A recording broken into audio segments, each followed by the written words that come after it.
Sebelum lanjut ke materi, simak dulu iklan ini. Jauh amat sih pucuk tehnya.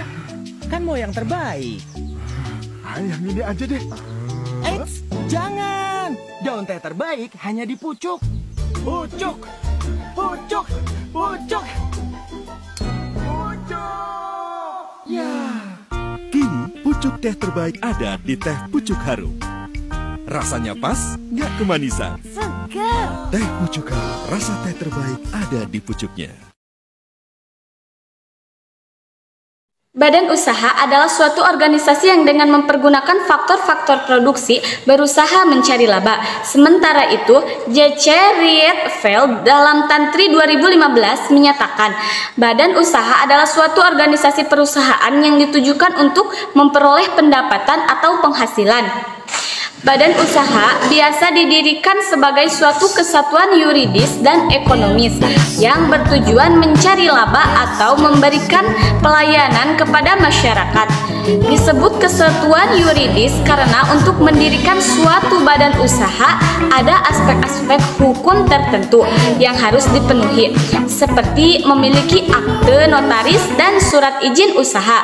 Disebut kesatuan ekonomis karena dalam mendirikan suatu badan usaha harus terdapat faktor-faktor produksinya yang gak bisa dikombinasikan atau untuk mencapai tujuan.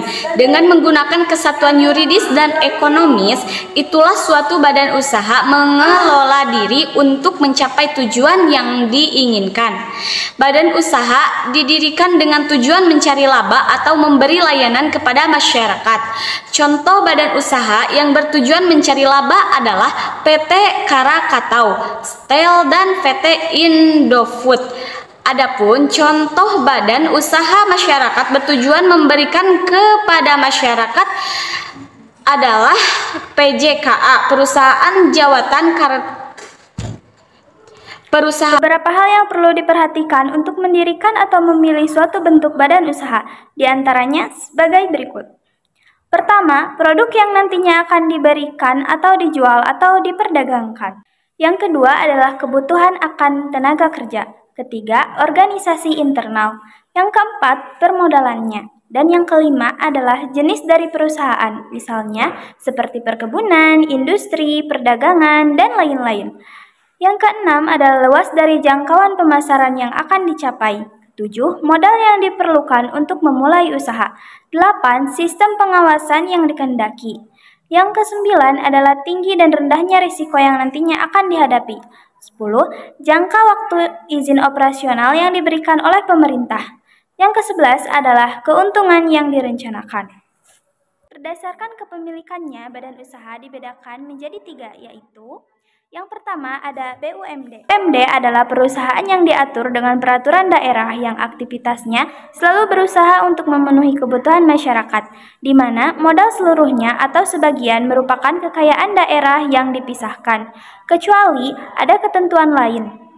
Industri 2009, Badan Usaha Milik Negara Daerah atau BUMD adalah perusahaan yang didirikan dan dimiliki oleh pemerintah daerah dengan modal sebagian atau seluruhnya milik pemerintah daerah. Dari beberapa pengertian di atas, dapat disimpulkan bahwa BUMD adalah perusahaan yang didirikan dan dimiliki oleh pemerintah daerah dengan modal sebagian besar dan seluruhnya dari pemerintah daerah yang aktivitasnya selalu berusaha memenuhi kebutuhan masyarakat. Perusahaan yang berbentuk BUMD atau Badan Usaha Milik Daerah adalah perusahaan air minum daerah atau PDAM, perusahaan daerah pasar atau PD Pasar, PT Bank Jateng, PT Bank DKI, Bank Sumur, dan lain-lain. Badan usaha milik daerah memiliki peranan penting dalam peningkatan kemakmuran rakyat. Menurut Leni 2009, peran BUMD sebagai berikut. Yang pertama adalah meningkatkan pertumbuhan perekonomian daerah pada khususnya dan perekonomian nasional pada umumnya. Yang kedua adalah sebagai sumber pendapatan daerah. Yang ketiga adalah membuka lapangan kerja sehingga menyerap tenaga kerja dan dapat mengurangi pengangguran. Yang keempat adalah memenuhi kebutuhan masyarakat. Kelebihan dan kelemahan BUMD. BUMD bercirikan birokrasi didirikan berdasarkan amanah UUD 1945 dan peraturan pemerintah, memiliki beberapa kelebihan dan kekurangan. Kelebihan BUMD. Yang pertama adalah kegiatan ekonomi yang dilakukan untuk melayani kepentingan umum. Kedua adalah modal berasal dari kekayaan negara. Yang ketiga adalah apabila menderita kerugian, pemerintah yang menanggungnya. Yang keempat adalah status pegawai diatur oleh peraturan pemerintah atau daerah. Yang kelima, memperoleh fasilitas dari negara. Kelemahan BUMD. Yang pertama adalah banyaknya fasilitas yang diperoleh dari negara menjadikan pegawai kurang disiplin. Yang kedua adalah pengelolaan BUMD kurang efisien sehingga sering mengalami kerugian. Yang ketiga adalah apabila menderita kerugian, pemerintah yang menanggungnya.